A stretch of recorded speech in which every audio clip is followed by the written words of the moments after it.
श्री स्वामी समर्थ. जय जय स्वामी समर्थ.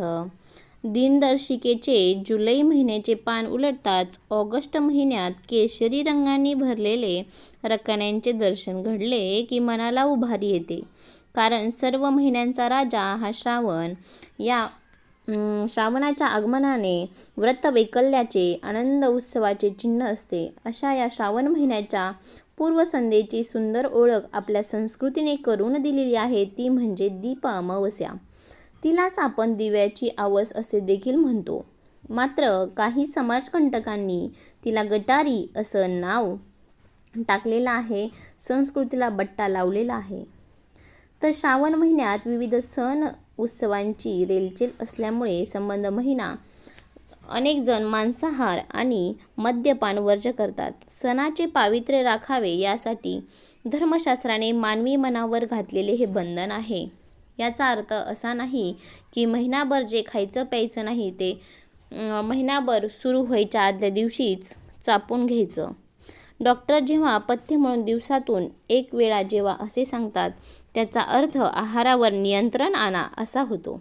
मात्र आपण आपल्या सोयीनुसार 2 वेळचे जेवण एकाच वेळी ताटात वाढून घेणार असू तर या पथ्याचा उपयोग काय? हाच नियम धर्मसंस्कृतीने मानवी मनावर घालण्यासाठी निदान महिनाभरासाठी तरी शाकाहार करा असे सुचवले आहे.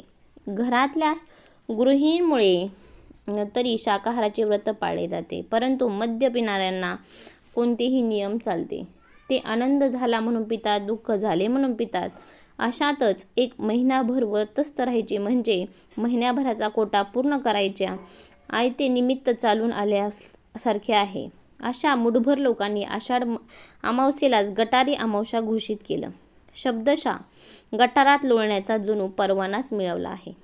मात्र हे असे वागणे म्हणजे आपण हाती राखून आपल्या संस्कृतीचे वाभाडे काढण्यासारखे आहे. आपली संस्कृती आपल्या आयुष्याच्या उत्कर्षाचे धडे देते.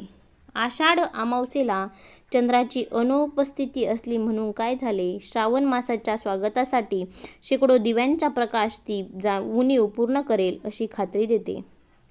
हा आपल्या आयुष्यासाठी केवढा मोठा गूढ संदेश आहे की जेव्हा आपल्या आयुष्यात काळोखाचे साम्राज्य पसरते तेव्हा उदास न होता पणतीच्या का ज्योतीच्या का होईना तो दिवस साजरा करायचा, तरच आपल्याला आयुष्यातील श्रावण नक्की येईल. अशा उदात्त विचारांनी युक्त असलेल्या आपल्या संस्कृतीला गालबोट लावणार नाही याची खबरदारी घेणे ही आपली जबाबदारी आहे. म्हणून उद्या कोणीही तुम्हाला विचारले की यंदा गटारी अमावस्येला विशेष काय, तर त्यांना खडसावून सांगा, त्या दिवशी दिव्यांची आवस आहे, गटारी नव्हे.